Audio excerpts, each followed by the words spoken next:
So some customers saw their AWS bill. I think the highest was like $10 quadrillion. A few people had billing in like the trillions.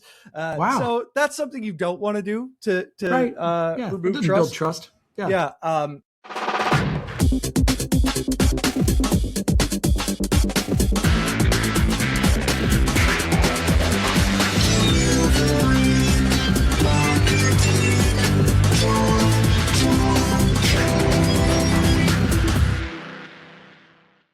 Hey there, and welcome to a brand new episode of Delivering Marketing Joy. I am your host, Kirby Hossman, and joining me today is a brand new rock star to the show. He is a pricing expert. This is something we all want to get better, right? Whether you're in marketing, you're an entrepreneur, you want to get your pricing right. He's a pricing expert, and he dispels pricing illusions, especially in the SaaS space. And he's a chief pricing expert for Product Tranquility. Dan Balcauski, thanks for being here, buddy. Thanks for having me, Kirby. I'm excited to have our conversation today. Yeah, absolutely. So you've spent 20 years inside B2B pricing. So as a person, again, anytime you're launching a new product or doing whatever, like pricing's really big. So what's the single biggest mistake you see small businesses make when trying to figure out what to charge? Yeah. Well, obviously any good consultant will tell you it depends. So in this situation, right? Part of the premise of your question is, where are they in the cycle? I think I would say overall, the number one mistake I see executives make is they think that what you charge determines your success. In fact, who and how you charge determines your success. And so, what that means briefly is, everyone is really concerned about the number that goes on the price tag. Should that number end in 5s or 9s? Those are fun, interesting questions. I'm happy to cover them, but they tend to be the least impactful. And most folks really ignore, there is no average customer. So who we charge is really important. Who are we going after and designing our pricing for them? And then how we charge the different elements of what I term under the umbrella of packaging, your price metric, your offer configurations, your pricing model. Those tend to be much more impactful than the actual number, because if you get those wrong, you can get the best number on the wrong pricing metric and it's not going to make that big of a difference. But circling back to what I was saying at the beginning is, early on, pricing is one of these things that for an early stage company, if they come talk to me, hey, we're, just launching, we're getting into the market, we're really worried about pricing. In general, my advice to them is just don't get too cute. As long as your pricing is not horrible, it won't be detrimental. People, tend to want to innovate where innovation is not necessarily required. But, as you scale up, it becomes a really obvious lever for growth as you really get an understanding of your customers. And that's because early on, you really have much larger questions about value. Like, does the thing we're actually building, does anybody care about it? Does the thing we're building actually solve the problem that people cared about? Okay, now we can worry about the pricing thing. And so those first two questions tend to be, at least early stage, much more important to make sure you're concentrated on, rather than okay, let's make sure we're absolutely capturing the maximum value for the value we're delivering. Yeah, that's great advice. Great advice. So I've also read that you make a distinction between cheap and affordable. And it's one that I've been parroting a lot. I've been saying that same kind of concept. And I think most business owners really struggle with that. So can you talk about why this matters at the moment a customer actually uses whatever they bought? Yeah, I'm not sure where I spoke about that or wrote about it. I'm sure I have at some point, but I'll speak generally about that. And then if you're like, well, what I'm referring to, you said XYZ, you could just correct me. So cheap versus affordable, one of the things that we want to think of when we're pricing is, most people worry about I would say the other end of the spectrum, the too expensive. Like, what is the price at which this product is completely out of the consideration set because it's just unaffordable. And so then people try to figure out, okay, where do we go below that? But what what you hinted at gets at sort of the other end of the spectrum, which, price is oftentimes, especially when there's a lot of uncertainty about product quality, becomes a quality lens in and of itself. Yeah. And so when you're thinking about your pricing, you want to find that Goldilocks zone between, not so expensive that you're completely out of the consideration set, but also not so cheap that you're not considered a toy. And this bites people, especially if they're selling to B2B, especially as they go into like enterprise. Hey, this thing is kind of priced like a toy, right? If somebody came up to you on the street and said, I'll give you a haircut for 25 cents. You'd be like, oh, what kind of haircut I'm going to get for 25 cents?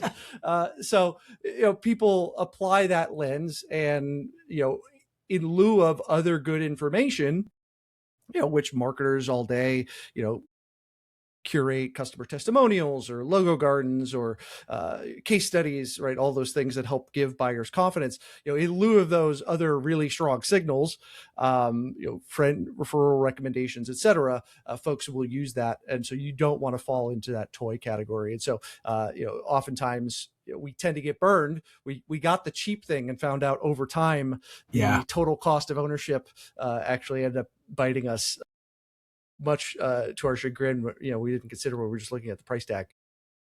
Yeah, it actually reminds me of what you said sort of in the first answer, where you're like, when you reference, well, a lot of people are worried about it being too expensive. And I think it goes back to, well, but who are you selling it to?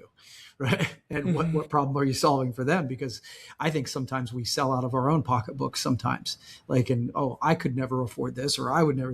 That doesn't mean no one will. Right. Absolutely. Yeah. No, everyone has a interesting relationship to money. And so just because you put people with interesting relationships to money all into a business together doesn't make them rational actors. That's right.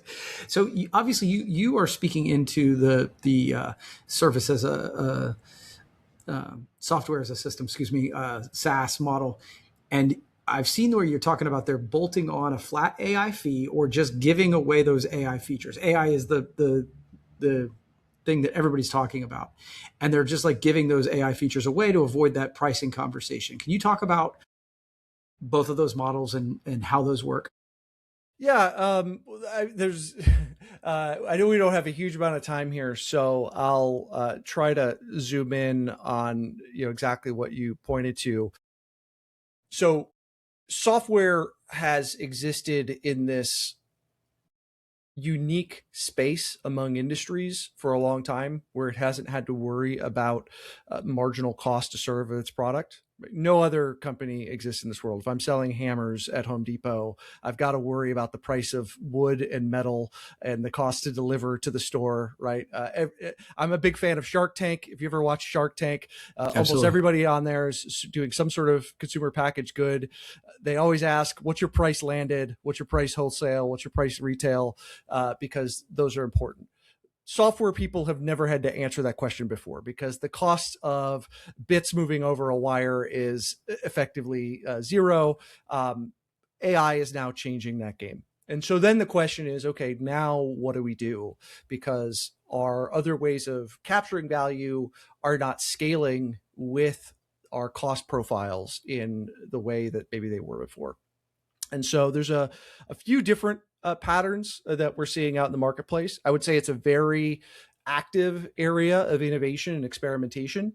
One data point I have from some recent research that I did was out of 18 different companies who released AI capabilities in the last couple of years, 100% of them revised their pricing and packaging on those same features within the first 18 months. So, wow. Everyone's sort of learning in real time.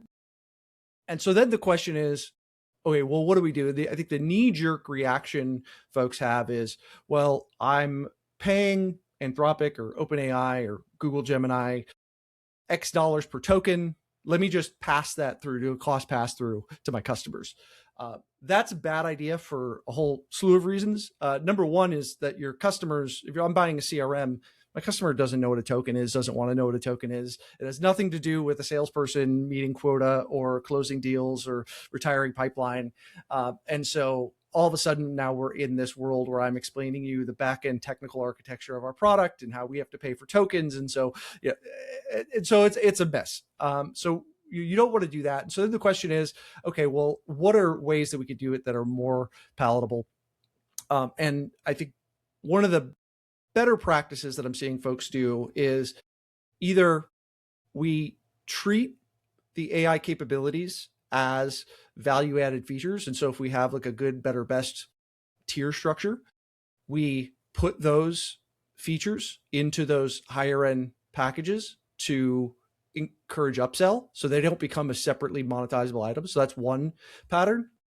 The other, which I think is gaining some traction, although still underutilized, is what is it that the AI is producing that is an output versus an input? So if we think about tokens, right, I'm feeding quarters into the token machine, right, or to the AI machine that's it's consuming and producing tokens, but that's not what I want. I want an account summarized, or I want a document processed, or I want a meeting booked, right? I want some sort of business output.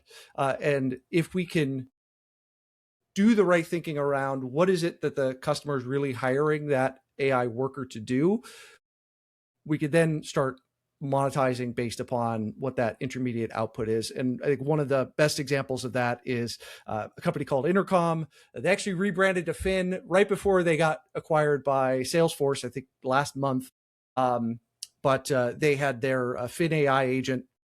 It was so successful, they rebranded the entire company over it shortly before being acquired. But it was a customer support agent. And so they charged 99 cents per customer resolve ticket. So your customer support agents never had to get involved with the ticket. It was just, deflected from the human team completely without any human intervention. And so they were able to say, look, like from talking to all these chief customer officers or VPs of customer support, we generally know that, their price to close a ticket is on the order of $10, $20 a ticket. So we're going to charge them, just under $1. The 99 cents there I think worked as it was supposed to, where it was just a no brainer. Say, look, this is completely resolving a ticket your humans never have to touch. It's a win-win for you. Yeah, that's really interesting. Okay, final question. This has been great, Dan, because again, I think this is something we all deal with. So what's a simple way, like a business owner, an entrepreneur, or marketer can test whether their pricing is actually building trust or inviting a race to the bottom? I don't know if those are on the same spectrum. So trust is, I think, a factor of is it observable, predictable, and transparent / understandable. So I think one of the big things that customers are running into, actually, if anyone looked at Twitter this week, AWS had a bug they shipped in their AWS billing. So some customers saw their AWS bill. I think the highest was like $10 quadrillion. A few people had billing in like the trillions. Wow. So that's something you don't want to do to remove trust. Build trust. Yeah. So, there's a few things along that, right? Making sure like the things that you're billing on are monitorable by the user. Internal dashboards, you can track usage granularly to departments or to people and have that auditable. You get alerts at different thresholds. For example, I say, hey, you can have 1,000 reports processed by your company's account, in a month. I get an alert at 50% of that. I get an alert at 80% of that because my sense is, if they've done this right, they don't just say, well, we just turn you off when you hit 1,000. You start probably paying an overage rate like you would on your old cell phone. You get 500 anytime minutes. Well, all of a sudden you're in not anytime minutes category, and those calls become expensive. You want to have so those are the practices that really build that repeated trust, right? And so it's about building that shared platform that's an open conversation, because maybe in a court you would get away with that and have a customer have to pay that bill, but they're not going to say a customer even past that court battle. And so that's not a winning strategy there. No, I love that. Dan, this has been really interesting. Where can people learn more about you and your organization? Yeah, happy to connect with folks on LinkedIn. You can find me at Dan Balcauski. Just let me know you heard me on the podcast if you reach out, so it can separate you from the rest of the LinkedIn spam. Also, folks want to learn more about the work we do, website's producttranquility.com. I also run a podcast of my own called SaaS Scaling Secrets, so folks can tune in wherever podcasts are found there. Love it. I love it. Dan, this has been really, really interesting. Thank you for sharing. This is something I think as entrepreneurs, as marketers, we're constantly trying to get it right. But what you said at the very beginning was like, that's probably the thing that's going to stick with me, is the idea of like, we're worried about the what the price is, but we need to talk about the who and the, what was it? The how. Who and the who and the how. And the how. Yeah, that's really, really good. So Dan, thank you so much. I appreciate it. We'll have to do this again sometime. Okay. Appreciate it. Thank you for the opportunity. Absolutely. Well, that's going to wrap up this edition of Delivering Marketing Joy. We'll see you next time.